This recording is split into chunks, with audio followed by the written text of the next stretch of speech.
Kasus ke-12, Iblis Pembunuh Berantai Itu. Begitu melihat mayat dan mendengar suara itu, rambut di seluruh tubuh Klein langsung berdiri. Ia tahu bahwa dirinya tengah menghadapi situasi berbahaya. Dalam pandangannya, ruang tamu itu dihiasi dengan warna kuning cerah dan terang. Tidak ada yang aneh pada meja kopi maupun sofanya, hanya karpet di lantai yang ternoda darah merah perlahan-lahan merembes makin luas. Di sisi luka terbuka, pada perut mayat perempuan yang kini tatapannya telah kosong, terdapat seekor anjing hitam besar yang sedang duduk. Mulutnya setengah terbuka, menampakkan banyak gigi putih tajam yang membuat bulu kuduk meremang. Pada setiap giginya, tampak noda merah tua seperti karat besi, seolah akibat terlalu sering memakan daging mentah tanpa pernah menyikat gigi. Saat itu juga, gigi besar hitam itu masih menggigit usus kecil berwarna merah darah, lengkap dengan potongan daging segar yang menempel di antaranya. Kepalanya berputar dan mata yang menyerupai magma itu memantulkan sosok Klein yang menyamar sebagai pekerja. Grr, anjing hitam besar itu mengeluarkan suara rendah seperti memperingatkan dengan ancaman. Benar-benar seekor hewan. Ini adalah Devil urutan 6, Devil yang hampir naik tingkat. Dan tak satu pun persiapan yang kulakukan hari ini cocok untuk melawannya. Beberapa pikiran melintas cepat di benak Klein. Tiba-tiba, tubuh anjing hitam itu membesar dengan cepat, berubah menjadi monster setinggi 2 hingga 3 meter. Di punggungnya, sepasang sayap kelelawar raksasa terbentang perlahan, sementara di dekat telinganya tumbuh tanduk kambing, berukir pola-pola misterius. Api merah dan biru menari di atas bulu hitamnya yang lebat, disertai aroma menyengat belerang. Dalam waktu bersamaan, Klein menghentakkan kakinya ke lantai. Alih-alih mundur, ia malah maju, mengayunkan tongkatnya dan melesat ke arah anjing iblis raksasa itu seperti peluru meriam. Swoosh! Anjing iblis itu segera menerjang ke depan. Cakar-cakar tajamnya meninggalkan bayangan saat menghantam tubuh Klein. Tanpa suara, cakarnya menembus sosok itu seolah menembus udara. Sosok Klein perlahan memudar dan menjadi transparan. Itu hanya ilusi, itu ilusi yang diciptakan Klein. Saat itu juga, ia sudah bergulir di lantai dan mendekati jendela Oriel. Dengan tangan kirinya menekan ke bawah, tubuhnya melesat ke udara, menabrak kaca hingga pecah berkeping-keping. Begitu mengenali musuhnya, Klein langsung mengambil keputusan untuk kabur. Melihat itu, mata iblis raksasa itu menyala seperti magma, seolah ada api membara di dalamnya. Ia membuka mulutnya yang berbau busuk dan mengucapkan satu kata penuh kekotoran. Kata dari bahasa Devil, mati. Tubuh Klein seketika berhenti. Jantungnya terasa diremas oleh tangan tak kasat mata. Sosok yang membeku di udara itu berubah menjadi tipis dan buram, lalu berubah menjadi figur kertas kasar yang digunting seadanya. Dan figur kertas itu berkarat merah. Sut! Kleng! Dua suara berdentum nyaris bersamaan. Sosok Klein muncul kembali, menerobos jendela Oriel dan jatuh ke jalan berbatu. Figur kertas pengganti itu perlahan melayang turun, terbakar sambil mengeluarkan aroma belerang. Anjing iblis itu menggeram rendah lalu meloncat lagi, naik ke ambang jendela. Sebuah bola api merah kebiruan melesat keluar dari mulutnya, menuju arah pelarian musuhnya. Begitu Klein mendarat di tanah, ia segera berguling lagi. Bola api merah biru itu menghantam di sisinya, tapi tak langsung meledak, seolah ditahan oleh kekuatan tak terlihat. Boom! Barulah setelah Klein berlari cukup jauh, bola api itu meledak dan menghancurkan jalan batu di sekitarnya. Melihat anjing iblis itu hendak mengejarnya lagi, Klein membuka mulutnya, sudah siap untuk ini. Ia berteriak sekuat-kuatnya, "Pembunuhan! Tolong! Pembunuhan! Tolong!" Suaranya terdengar seperti diperkuat efek gaib, bergema jauh di malam sunyi, membangunkan seluruh penghuni jalan dan sampai ke telinga para penjaga 2 blok jauhnya. Monster itu berhenti sejenak di tengah lompatan. Setelah berpikir sebentar, ia mundur ke dalam ruangan dan mulai membersihkan tempat kejadian. Sementara itu, sosok Klein menghilang di tengah teriakannya sendiri yang menggema. Di perapian terdekat yang sudah lama padam, arang yang tersisa tiba-tiba menyala kembali, menyemburkan api besar. Klein muncul dari dalam nyala api seperti pesulap, melompat ringan sambil menggenggam tongkatnya, lalu keluar dari sana. Kemudian, ia menggunakan Master Key untuk membuka pintu, menembus dinding, dan kabur ke arah lain. Dalam situasi seperti ini, teriakan tanpa kekuatan Beyonder ternyata lebih berguna daripada meniru suara tembakan. Klein mendesak dalam hati sambil meneteskan beberapa tetes ekstrak amanta pada tubuhnya. Karena ras asli Devil berasal dari spesies anjing, ia harus waspada terhadap kemampuan penciumannya yang mungkin jadi kekuatan khusus. Dengan cara itu, Klein terus melarikan diri hingga mencapai perempatan lain. Setelah memastikan sekeliling cukup tenang, ia segera menepi dan menyewa kereta sewaan. Barulah setelah kereta melaju cukup jauh dalam gelapnya malam, Klein menghela napas lega. Ia tahu Devil itu tak akan bisa menyusulnya. Master Key ini benar-benar aneh. Aku malah tersesat dan justru sampai di tempat kejadian pembunuhan. Aku harus jauh lebih hati-hati saat menggunakannya nanti. Itu benar-benar Devil yang berubah dari hewan. Dari mana ia mendapatkan ramuan dan formulanya? Apakah ia punya rekan manusia? Bagaimana ia memilih target dalam kasus pembunuhan berantai itu? Yang sedikit menenangkan. Setelah hal ini terungkap, ia akan jauh lebih sulit melakukan kejahatan lagi, dan kemungkinan tertangkap pun akan meningkat drastis. Beragam pikiran dan pertanyaan melintas di benaknya saat kereta melaju cepat di jalan besar yang sepi, diterangi lampu gas hitam besi di kiri kanan. Tiba-tiba, jantung Klein berdegup kencang. Sebuah citra muncul begitu saja dalam pikirannya. Pohon kacang polong merunduk dari langit dan saling bertaut membentuk hutan rapat. Namun, kusir kereta seolah tak menyadari apapun dan tetap melajukan kereta melewati tumbuhan hijau itu. Ini tidak bagus. Tanpa pikir panjang, Klein melompat ke arah jendela, hendak meloncat keluar. Bang! Kereta terguncang, membuatnya terhempas ke belakang. Bersamaan dengan itu, sulur kacang polong itu benar-benar menjulur turun. Klein mengerutkan kening dan berusaha menyalakan api dengan flame controlling, tapi tak ada suara keluar dari jarinya. Saat itu juga, sekeliling menjadi amat sunyi. Bahkan suara derap kuda dan roda yang biasanya bergemuruh pun menghilang. Klein berusaha tetap tenang dan menatap keluar jendela. Kereta itu telah terangkat ke udara, berjalan di atas jalan dari sulur kacang polong. Bukan, ini bukan Backland, pikirnya dengan mata menyipit. Kereta berhenti. Di luar jendela, sulur-sulur kacang polong itu membentuk semacam buayan di udara.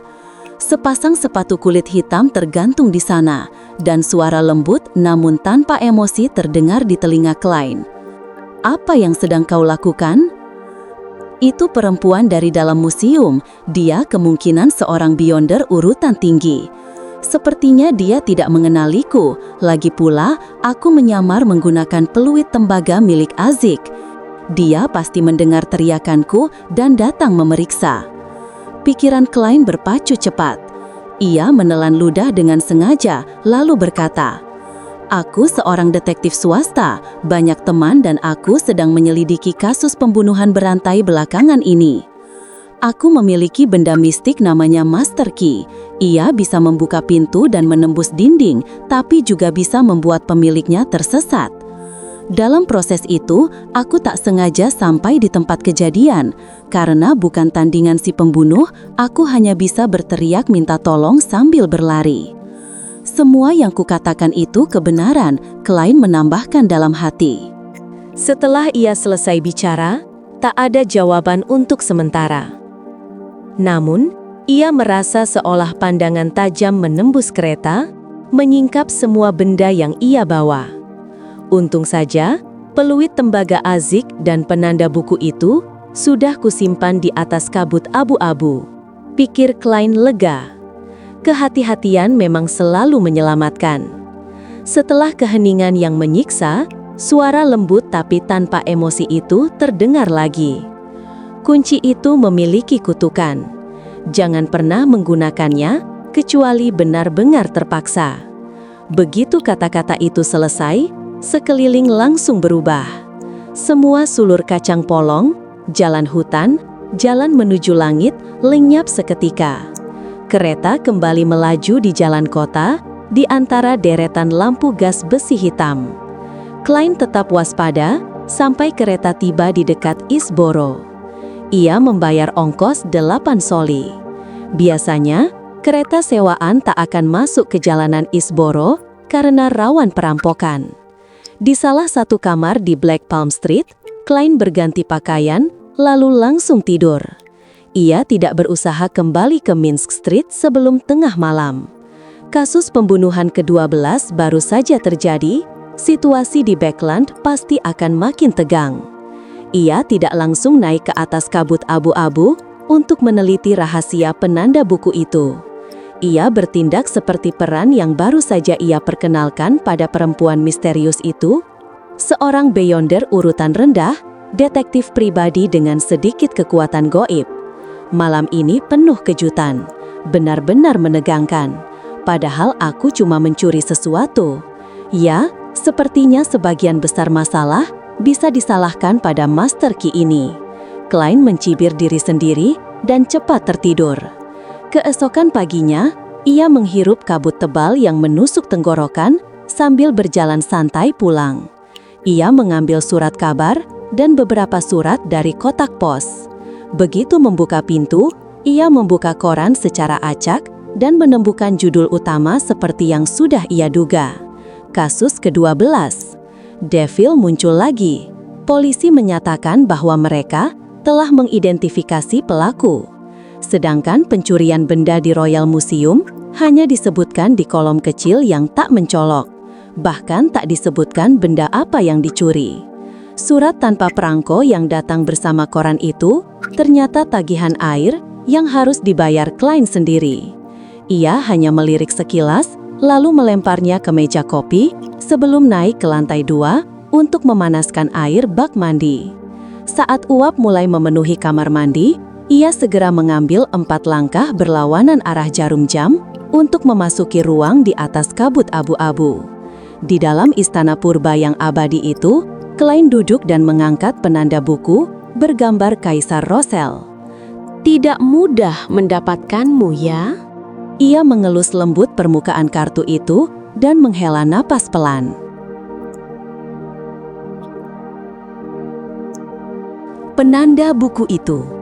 Di permukaan, tampak biasa saja.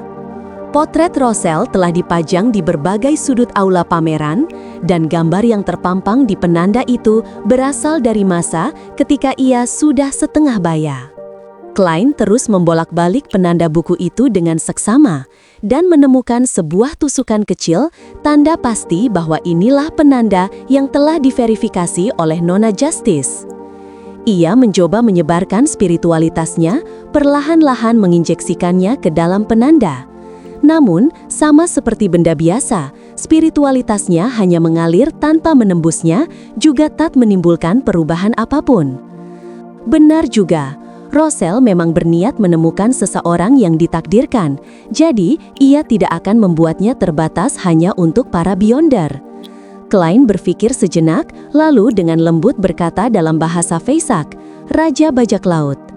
Penanda buku itu tetap tak bereaksi. Ia mencoba mengucapkannya lagi dalam bahasa Feysak kuno, Intis, Lowen, dan beberapa bahasa lain, tetapi hasilnya tetap sama. Adapun bahasa Jotun, Elf, Dragones, dan bahasa-bahasa lain yang tergolong dalam ranah mistisisme, Klein hanya mencobanya dengan harapan tipis, karena bahasa-bahasa itu terlalu khusus dan kecil kemungkinan digunakan. Tanpa keraguan, ia gagal. Segera setelah itu, Klein kembali menggunakan bahasa Feysak, menerjemahkan ucapannya menjadi One Piece.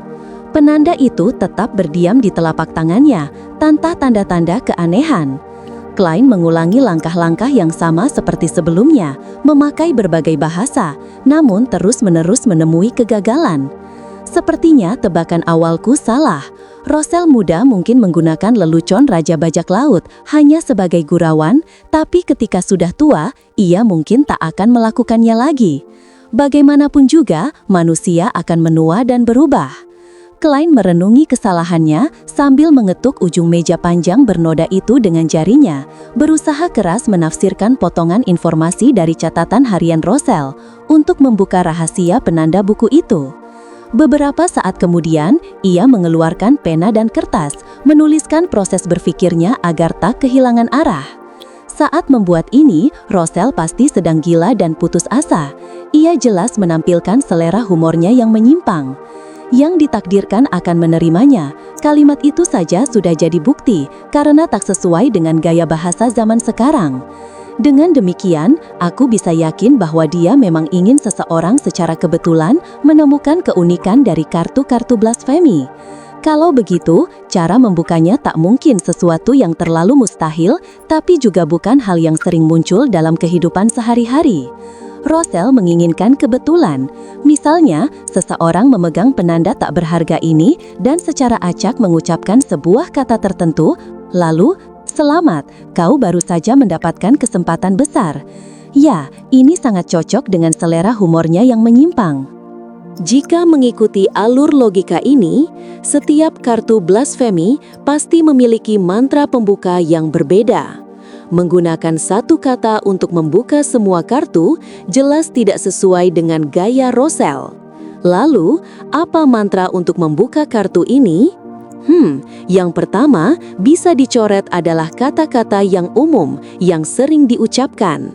Selain itu, saat membuat kartu blasfemi, keadaan Rosel adalah keputusasaan, kegilaan, enggan berpisah, nostalgia, pergulatan, dan amarah. Aku bisa mencoba membenamkan diri ke dalam keadaan itu, membayangkan diriku sebagai Rosel kala itu, dan membayangkan kata apa yang akan kugunakan. Klein berhenti menulis, lalu mulai berakting sebagai Rosel, berusaha mencari inspirasi. Ia pertama-tama mencoba mengucapkan kata-kata makian dalam berbagai bahasa, termasuk Feysak kuno, juga kata-kata yang berhubungan dengan harapan, namun sayang, semuanya gagal. Kemudian ia mencoba menebak hal terakhir yang enggan dilepaskan oleh seorang manusia perkasa yang putus asa. Istrinya Matilda, sosok cabul seperti dia sepertinya tak akan punya perasaan mendalam pada istri pertamanya. Anak-anaknya, putri sulung Bernadette, putra sulung Ciel, dan putra kedua Bornova. Menurut catatan hariannya, orang yang paling sulit ia lupakan adalah putrinya, Bernadette, yang mungkin kelak menjadi tokoh penting di dunia mistik. Klein berhenti sejenak, menarik nafas, lalu bersiap mencoba lagi. Bernadette, katanya dalam bahasa Intis. Penanda itu tetap tak bereaksi. Klein berganti ke bahasa Lowen, Highlander, dan Feysak, tetap gagal. Ia menghela nafas dan, dengan suara dalam yang sesuai dengan Feysak kuno, berkata, "Bernadette." Nama itu bergema di kabut abu-abu yang sunyi dan kosong, seolah tak berarti apa-apa. Tepat ketika Klein hendak mencari inspirasi baru, ia tiba-tiba merasakan penanda buku di tangannya tenggelam. Sekejap kemudian, penanda itu berubah menjadi pusaran tak kasat mata yang dengan liar menyerap energi mental Klein. Bagi orang biasa, ini akan menjadi beban besar, tetapi bagi seorang magician urutan 7, ini bukanlah hal yang sulit. Klein melewatinya dengan mudah dan tak bisa menyembunyikan kegembiraannya ketika menatap benda di tangannya. Cahaya terang mulai terpancar perlahan dari penanda itu dan gambar Kaisar Rosel di permukaan mulai berganti dengan sosok yang sama sekali baru. Ia duduk di atas tahta batu kuno, mengenakan mahkota hitam bertatahkan batu permata, baju zirah pekat, dan jubah hitam yang menjuntai. Di tangannya tergenggam tongkat kerajaan, sementara matanya menatap lurus ke depan dengan tatapan dingin dan jauh dari dunia.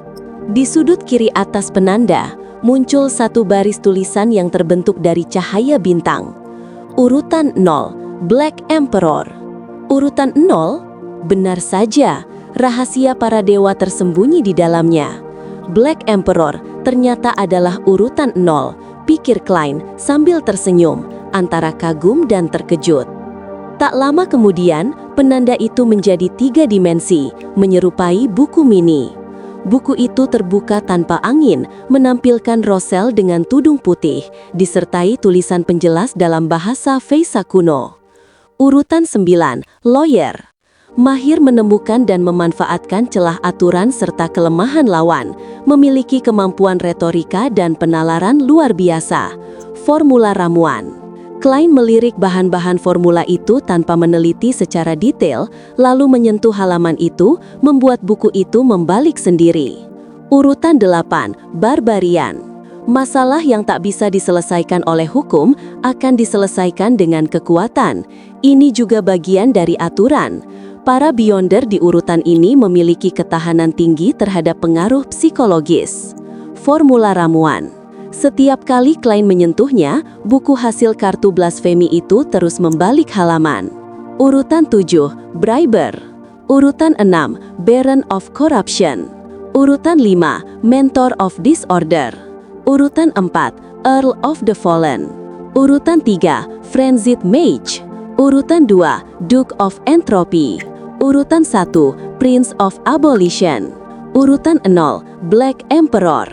Setelah menelusuri seluruh isi buku, Klein tak bisa menahan diri untuk menghela napas panjang. Ini benar-benar menyimpan rahasia mendalam tentang bagaimana menjadi seorang dewa. Tak heran semua Beyonder berurutan tinggi yang menapaki jalur ini akan berusaha mendirikan kerajaan mereka sendiri dan berjalan di atas tanah dunia. Itu karena ritual kenaikan menjadi dewa memang mengharuskannya. Untuk naik dari urutan 1, Prince of Abolition, ke Black Emperor, ritual yang diperlukan adalah memiliki negara sendiri, mengaitkan nama diri dengan gelar kaisar, menjadikannya pengetahuan umum bagi rakyat. Selain itu, ia harus menetapkan sistem aturan yang ketat dan aneh, termasuk gaya arsitektur. Setelah itu, ia akan mendorong warganya untuk secara diam-diam membangun 9 makam raksasa, mirip piramida. Kemudian, ia akan masuk ke salah satunya. Dengan sebagian besar warga yang tersebar di berbagai kota, turut serta dalam ritual pengorbanan yang sesuai, sang Prince of Abolition akan meneguk ramuan urutan 0. Setelah berhasil naik, Black Emperor tidak akan benar-benar mati sampai 9 makam rahasia itu dihancurkan seluruhnya. Bahkan jika dia dimusnahkan, dia tetap bisa bangkit kembali dari salah satu makam itu. Yang lebih mengerikan lagi, bahkan jika dewa itu berhasil dibunuh dan ke-9 makamnya dihancurkan, selama sebagian dari tatanan yang telah dia bangun masih bertahan, dia tetap bisa bangkit secara misterius. Ini seperti celah hukum terhadap kematian. Dan satu-satunya cara untuk benar-benar memusnahkan dia adalah dengan kemunculan Black Emperor yang baru. Ini adalah seorang dewa. Manusia tak bisa melawan dewa, malaikat pun tidak. Mereka yang belum menjadi dewa tidak akan pernah bisa memahami kekuatan seorang dewa. Itulah kata-kata penuh makna yang ditinggalkan Rosel di akhir. Selain itu, Klein juga tahu bahwa begitu ada dewa sejati pada urutan 0, mustahil muncul Beyonder urutan 1 dari jalur yang sama. Sebaliknya, jika tidak ada urutan 0, maka jumlah Beyonder urutan 1 maksimal hanya 3. Itu semua adalah hasil dari hukum keterjagaan dan keabadian karakteristik Beyonder. Tentang 10 urutan, dari penjabaran kartu blasfemi Black Emperor, Klein bisa dengan jelas melihat bahwa ciri utama jalur ini adalah bayangan kekacauan yang perlahan berevolusi menjadi keteraturan. Rosell juga menuliskan bahwa jika seseorang memiliki kartu blasfemi itu, setelah menjadi Beyonder urutan tinggi, kartu itu akan bereaksi halus terhadap bahan ramuan yang dibutuhkan orang tersebut. Tentu saja, hanya berlaku bagi Beyonder urutan tinggi dari jalur Black Emperor. Sayang sekali, ini tak berguna bagiku. Klein menatap kartu blasfemi itu, menipis lagi, berubah kembali menjadi kartu poker. Namun, kali ini, kartu itu tak lagi menyamar. Di permukaannya, tergambar Rosell yang duduk di tahta batu. Urutan 0, Black Emperor. Klein terdiam beberapa detik sebelum akhirnya menghela napas pelan. Kegunaan terbesar kartu ini, bagiku, hanyalah untuk menukar formula-formula ramuan yang kubutuhkan, serta sebagai sumber informasi tentang dewa dan urutan. Di luar itu, nyaris tak ada gunanya. Setidaknya, sebagai pemimpin klub tarot dan sebagai The Fool, aku kini bukan lagi cangkang kosong. Aku memegang satu jalur keilahian, dan bukan berarti aku tak bisa lagi memproduksi formula Beyonder urutan tinggi. Ya, aku ingat, di pertemuan Beyonder yang diadakan oleh Tuan Tua Eye of Wisdom, wanita yang diduga memiliki dukungan seorang artisan itu selalu mencari formula ramuan barbarian. Sambil pikirannya berputar, Klein kembali menatap potret Rosell di kartu Black Emperor itu, dan tak kuasa terkekeh. Ia membuat setiap urutan menyerupai dirinya sendiri. Betapa narsistiknya.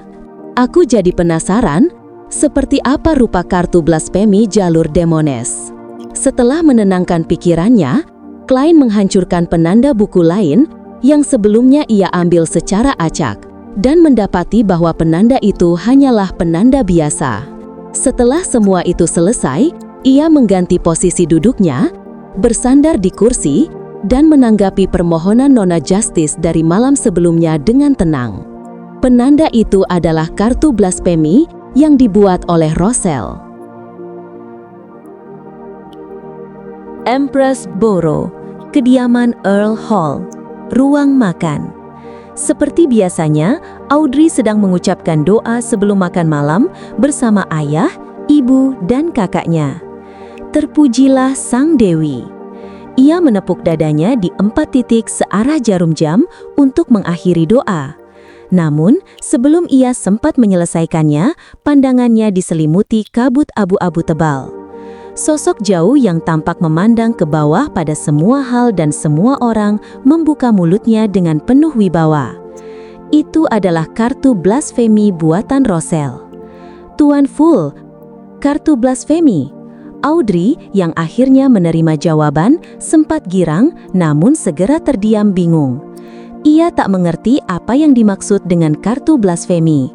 Namun, ia segera menebak-nebak. Ia selalu tahu bahwa Kaisar Rosell pernah membuat satu set kartu rahasia yang mewakili kekuatan misterius berjumlah 22 kartu seluruhnya. Dulu dipercaya bahwa kartu itu dibuat berdasarkan referensi kartu tarot. Selain itu, ia juga pernah mendengar dari The Hanged Man bahwa rahasia dari dek kartu itu adalah kartu-kartu tersebut menyembunyikan jalur keilahian, jalan menuju menjadi dewa. Jadi, itu disebut kartu blasfemi. Itu sesuai dengan Blasphemy Slate. Ini jelas merupakan harta tingkat tertinggi dalam dunia mistik. Jalur keilahian. Tak heran Tuan Fool memerintahkan utusan yang diberkatinya untuk meminta bantuan. Ia ingin memastikan kartu itu asli sebelum bertindak, agar tidak salah langkah.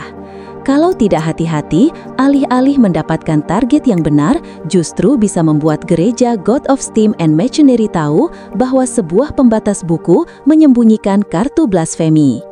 Aku penasaran apakah dia berhasil.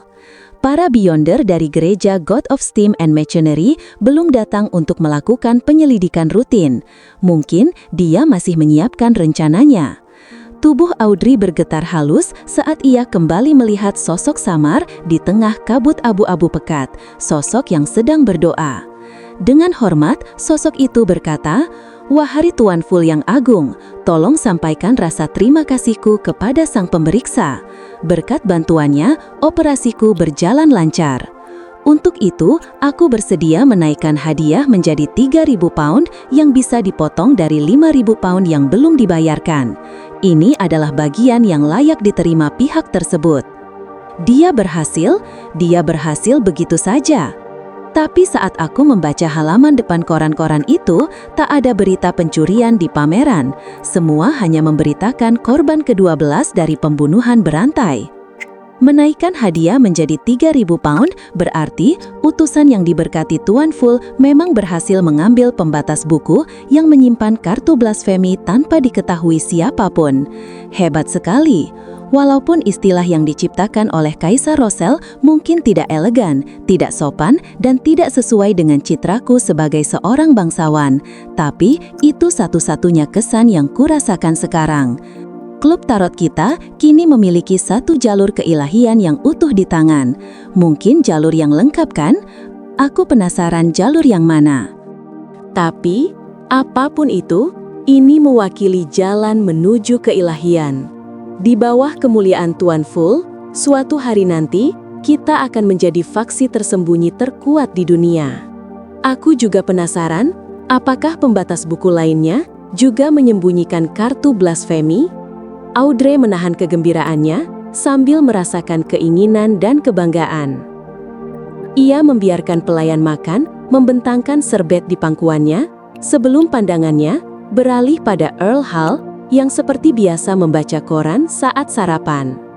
"Ayah, apakah ada berita yang penting hari ini?" Earl Hall menghela napas dan berkata, "Iblis itu telah membunuh satu orang tak bersalah lagi. Ini adalah kasus ke-12. Korbannya seorang perancang busana yang baru saja terkenal. Dulu, karena terdesak kebutuhan, ia sempat menjadi wanita jalanan beberapa kali. Tapi siapa sangka, ia justru menemui akhir seburuk ini. Untungnya, ada saksi mata. Orang itu melihat si iblis di tempat kejadian. Dia ketakutan setengah mati. Berteriak di jalan, 'Pembunuhan, dan tolong aku!' Harus kuakui, teriakannya membuahkan hasil yang cukup baik. Si iblis tak mengejarnya. Hasilnya, polisi kini sudah mengunci target tersangka dan sedang memburunya." Audrey menggambar bulan merah di dadanya sekali lagi dan berkata, "Semoga operasi mereka berhasil." "Ayah, dari ceritamu tadi, kejadian itu mengerikan, tapi juga agak lucu. Aku harap saksi mata itu tidak akan dihantui mimpi buruk karenanya." Dan pada malam yang sama, utusan yang diberkati Tuan Ful berhasil mengambil salah satu kartu blasfemi dari museum yang dijaga ketat tanpa diketahui siapapun. Tambah Audrey dalam hati dengan lirih, sambil membayangkan detail-detail yang belum ia ketahui. Museum Kerajaan, di ruang kerja yang telah dipulihkan. "Apakah kalian yakin hanya 2 pembatas buku yang dicuri?" tanya Kapten Max Livermore dari tim Machinery Hive Mind kepada anak buahnya. Sambil berbicara, ia melirik sosok penting yang berdiri di depan meja, membelakanginya. Itu adalah seorang lelaki tua, berpakaian jubah putih dengan topi rohaniwan, kepala gereja God of Steam and Machinery untuk Keuskupan Beckland, anggota Dewan Ilahi, Uskup Agung Horamik Hayden. Sosok penting ini bukan hanya rohaniwan, tapi juga ilmuwan ternama, profesor fisika terkemuka di Universitas Beckland. "Ya, hanya 2 pembatas buku yang dicuri," jawab anggota tim yang ditanyai dengan yakin. Max mengangguk pelan dan menatap Horamik Hayden. Setelah berpikir sejenak, ia bertanya hati-hati, "Yang mulia, setelah museum tutup kemarin sore, ada beberapa anak bangsawan yang datang berkunjung. Mereka sempat menyentuh beberapa barang pameran, termasuk salah satu pembatas buku yang dicuri. Haruskah saya meminta mereka bekerja sama dalam penyelidikan?" "Aku sudah tahu soal itu."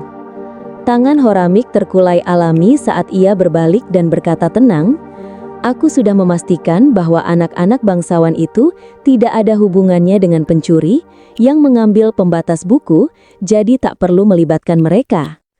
"Baik Yang Mulia." Max sendiri tidak curiga pada anak-anak bangsawan itu, apalagi jika Uskup Agung Hayden sendiri yang memastikan dengan teknik mistik dan kemampuan Beyondernya. Wajah lembut dan bijaksana Horamik sama sekali tidak menunjukkan amarah. Ia menatap sekeliling dan berkata, "Tadi malam ada lebih dari 1 orang di sini, setidaknya 2. Mereka terbagi dalam 2 kelompok yang saling berseberangan. Salah satu dari mereka bahkan mungkin memiliki urutan yang lebih tinggi dariku, sedangkan yang lain berhasil melarikan diri dengan cara misterius. Meski aku tak bisa merekonstruksi seluruh kejadian, ada beberapa hal yang masih bisa kulihat. Masalah ini lebih rumit dari yang kita kira." Ia menghela nafas. "Aku juga tahu mengapa mereka ingin mencuri pembatas buku itu. Kita telah dikelaburi oleh Roselle selama lebih dari 150 tahun. Mengorbankan 3.000 pound rasanya menyakitkan. Aku menabung begitu lama, dan kini uangku tersisa kurang dari 1.000 pound. Tapi, kartu blasfemi adalah harta yang tak ternilai, yang tak bisa ditukar dengan uang. Kontribusi Nona Justice dalam hal ini memang sepadan dengan harga itu. Untungnya, aku bisa memotongnya dari utang yang ia miliki padaku, mengurangi bebanku. Kalau suatu hari nanti aku bertemu Tuan Azik, aku akan membayar 15.000 pound hak asli milik utusan tersebut, bersama formula Beyonder urutan tinggi. Aku penasaran seperti apa bentuk penyamaran kartu blasfemi lainnya. Mengingat kepribadian sang kaisar, semuanya pasti cukup mengejutkan." Setelah Klein menyelesaikan doanya dan menatap ke arah lautan kabut abu-abu di luar istana, ia menghela nafas pelan. Sebagai langkah berjaga-jaga, ia sementara meninggalkan kartu Black Emperor di atas kabut abu-abu di permukaan meja perunggu panjang di depan kursi The Fool. Ia melakukan hal yang sama terhadap peluit tembaga milik Azik. Ketika kembali ke dunia nyata, ia kembali melakukan ritual dan memanggil dirinya sendiri untuk melemparkan Master Key, sebuah artefak tersegel yang merupakan gabungan antara kesialan dan penyesatan, ke atas kabut abu-abu. Walaupun tidak memiliki efek negatif besar, benda itu bisa menyebabkan situasi mengancam nyawa.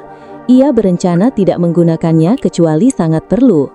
Master Key hanyalah peninggalan seseorang yang malang yang baru naik ke urutan 9, namun pengaruh negatifnya bahkan tidak bisa diredam oleh Beyonder urutan menenah.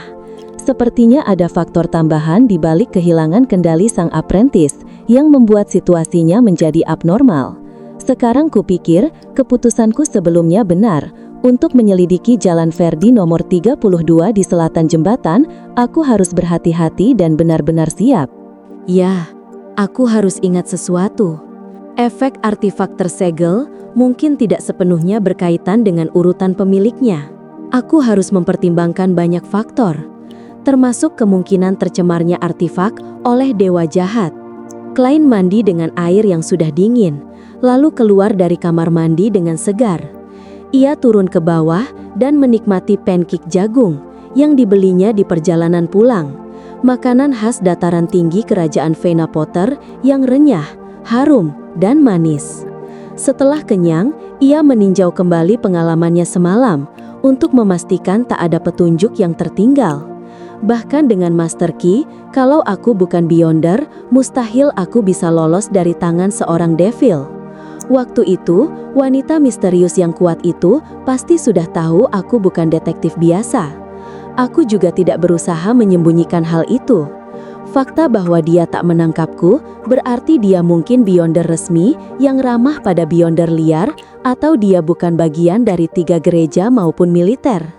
Ya, aku lebih cenderung pada kemungkinan kedua. Kalau dia Beyonder resmi, pasti artefak tersegel itu sudah disita. Waktu itu aku hampir putus asa. Kukira aku akan dijebloskan ke penjara bawah tanah gereja God of Steam and Machinery, seperti Beyonder liar lainnya. Aku bahkan sempat mempertimbangkan cara melarikan diri. Siapa sangka dia hanya pergi begitu saja. Dari organisasi mana dia? Atau dia Beyonder liar? Tidak mungkin. Kalau Beyonder liar bisa mencapai tingkat kekuatannya, pasti dia bagian dari suatu organisasi sendiri. Anjing iblis itu pasti menggunakan kekuatan Beyondernya untuk menghapus semua jejak yang berkaitan dengannya, termasuk aku. Dalam ranah mistisisme, tidak ada cara untuk memisahkannya. Kemungkinan besar wanita itu juga tak bisa diekspos. Dari tampaknya, semua petunjuk yang kutinggalkan saat melarikan diri sudah ikut terganggu. Sedangkan untuk kejadian di museum, mereka pasti sedang mencari roh aneh atau eksistensi misterius. Dan apa hubungannya itu dengan aku, Sherlock Moriarty? Klein mencibir dirinya sendiri sambil menenangkan hati. Tentu saja, ia berani pulang karena sudah melakukan ramalan sebelumnya. Sama seperti saat ia tidak takut akan jebakan di museum yang ternyata bisa ia pecahkan. Urusan ini akhirnya selesai. Apa yang harus kulakukan hari ini? Berlatih kekuatan Beyonder dan mampir ke klub Quelak untuk makan gratis. Aku penasaran, apakah Nighthawk dan Mandated Punisher sudah menemukan pelaku pembunuhan atau belum? Bagaimana kalau aku menulis surat lagi untuk Isengard Stanton untuk memberi petunjuk padaku sendiri? Sambil pikirannya berputar, Klein mendengar seseorang di luar mendekat lalu menjauh. Surat lagi. Ia membuka pintu dengan heran dan benar saja, ada sepucuk surat di kotak posnya. Surat itu berasal dari Isengard Stanton. Ketika dia kembali ke ruang tamu, Klein mengambil pembuka surat dan membuka amplop. Sebelum mengeluarkan surat dari Isengard Stanton, detektif terkenal itu menulis, "Idemu sangat membantu kami. Izinkan aku mengucapkan terima kasih di sini terlebih dahulu.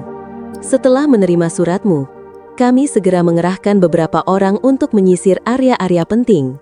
Seperti yang diduga, kami menemukan beberapa petunjuk, dan cukup banyak hewan jalanan yang sering muncul dan diingat oleh penduduk sekitar telah lenyap. Dalam prosesnya, kami juga memperhatikan hal menarik. 4 tahun lalu, dalam kasus pembunuhan berantai itu, korbannya adalah pekerja seks tunggal yang mempunyai seorang anak. Cukup banyak orang yang tinggal dekat TKP menyebutkan bahwa meskipun remaja yang paling dicurigai itu aneh dan bengis, ia sangat menyukai binatang, terutama seekor anjing besar berwarna hitam. Setelah bocah itu tewas dalam baku tembak geng, orang-orang yang tinggal di sekitarnya tak pernah melihat anjing itu lagi. Aku penasaran, siapa pemiliknya sekarang? Apakah itu pembunuh dari kasus pembunuhan berantai yang belum terpecahkan dari masa lalu? Fakta-fakta di atas semua telah terbukti benar di TKP kasus pembunuhan ke-12. Dan hal itu memainkan peran penting dalam memberi pihak kepolisian gambaran awal tentang tersangka. Jika semuanya berjalan lancar dan pelakunya ditangkap, kita akan mendapatkan sebagian besar dari uang hadiah. Sahabatku, aku jelas mengingat kontribusimu. Aku tak akan melupakan bagianmu.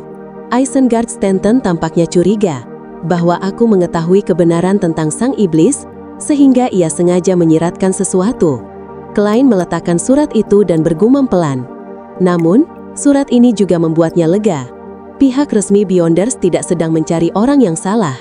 Jika anjing iblis raksasa itu tidak mendapat bantuan tambahan, maka hanya soal waktu sebelum ia tertangkap dan dibunuh. Mengenai prediksi Isengard Stanton bahwa ada tuan lain, Klein tidak memiliki bukti yang cukup untuk mengonfirmasi hal itu. Jadi, hanya bisa dikatakan ada kemungkinan tertentu. Singkatnya, misiku berakhir di sini. Pekerjaan kini diserahkan kepada tim Nighthawks, Mandated Punishers, dan Machinery Hive Mind. Klein mengeluarkan selembar kertas baru, mengambil pena fountain, dan membalas Isengard Stanton dengan surat yang penuh kerendahan hati.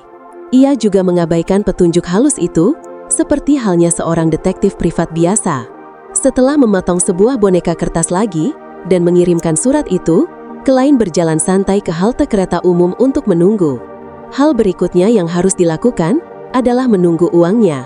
Lepard bilang, dia akan mengunjungi pameran peringatan Roselle selama 3 hari berturut-turut. Aku harus menunggu sampai hari Sabtu untuk mengunjunginya dan menyerahkan pembayaran akhir. Semoga paten untuk sepeda sudah diajukan saat itu. Kantor paten Backlund memang terkenal lamban.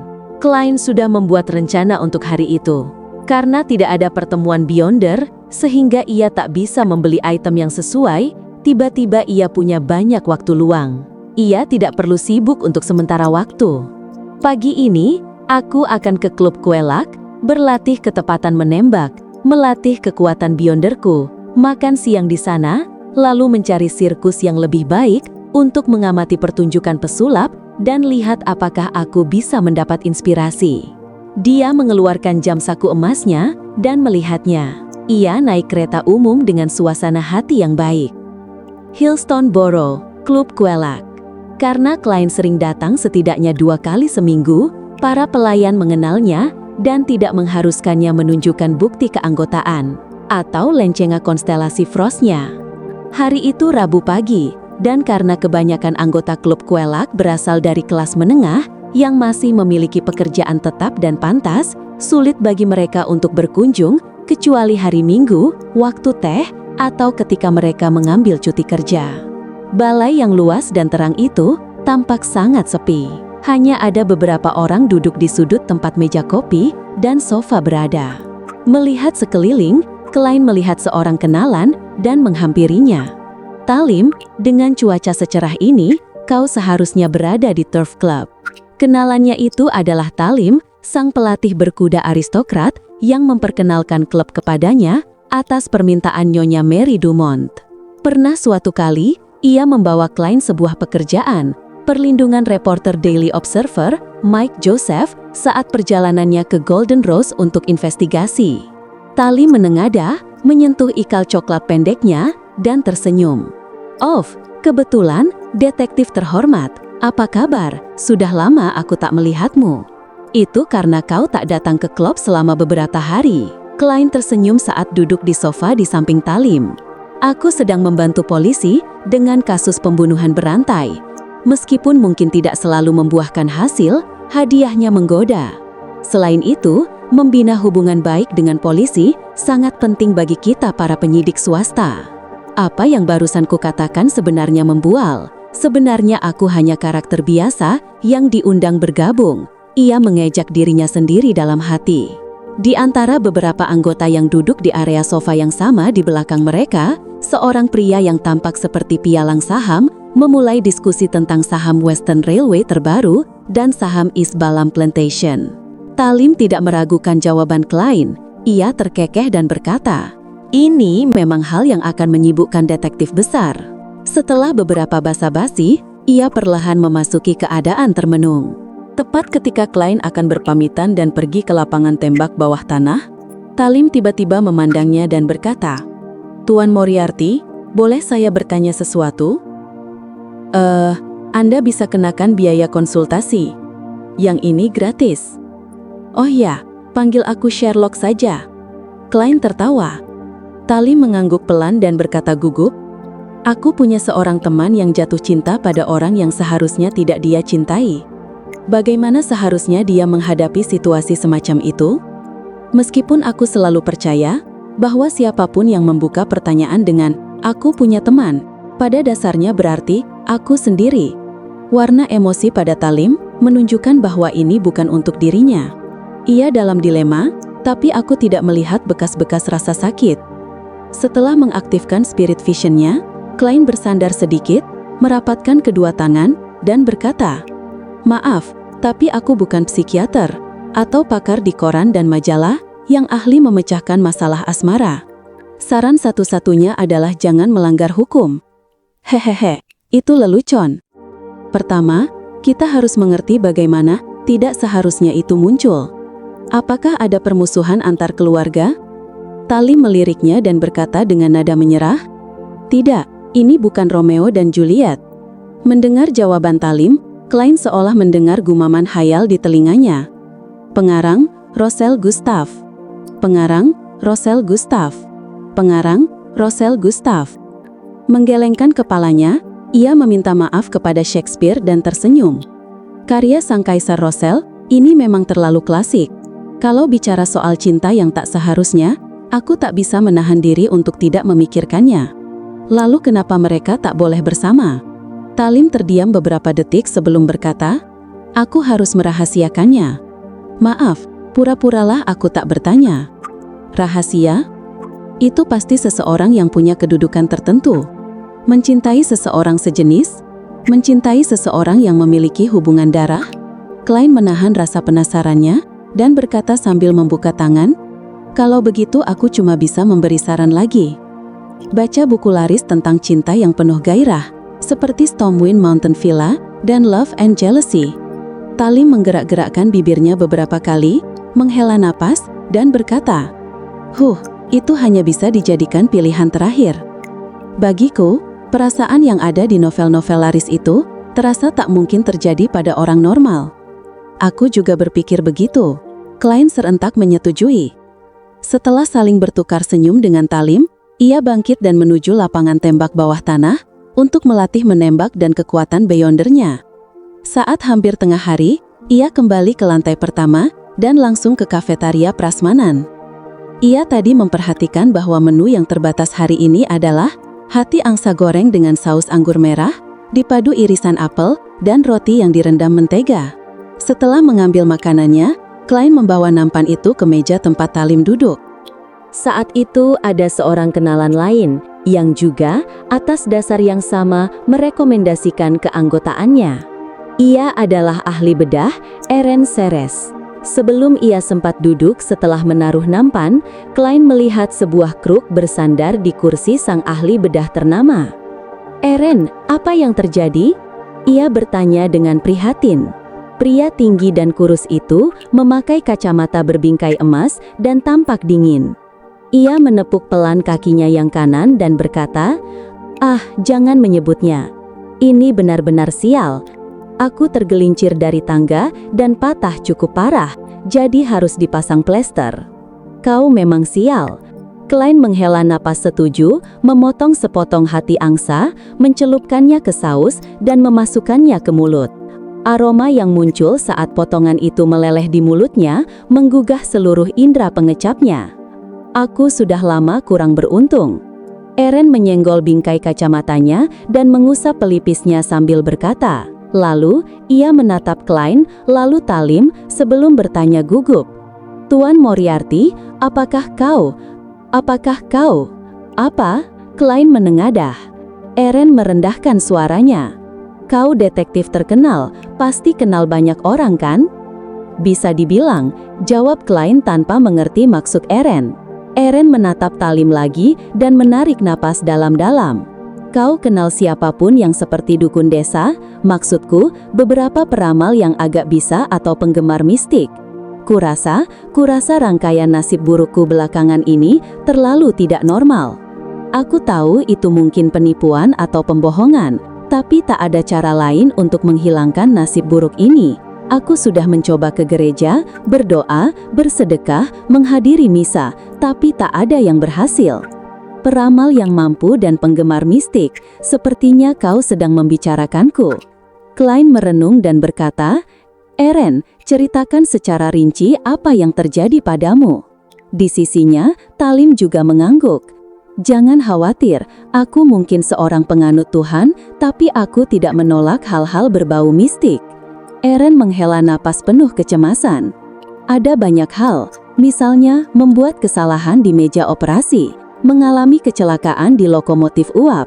Aku pulang ke rumah dan menemukan rumahku dibobol. Saat ke rumah sakit, aku malah terjatuh dari tangga. Apa kau pikir seseorang telah mengutukku?" "Ya, aku pernah mendengar Eren menyebutkan sesuatu seperti ini sebelumnya." Klein sedikit mengerutkan kening. Sebagai mantan Nighthawk, mudah baginya mengaitkan deskripsi ini dengan sebuah artefak tersegel. Boneka kain kemalangan. Bisa jadi itu barang serupa? Ia mengaktifkan Spirit Vision dan bertanya dengan serius. "Eren, pikirkan kembali dengan teliti. Sebelum kejadian sial-sial itu mulai terjadi satu demi satu, apakah kau atau keluargamu?" "Ya, keluargamu mengalami peristiwa sial sebelumnya."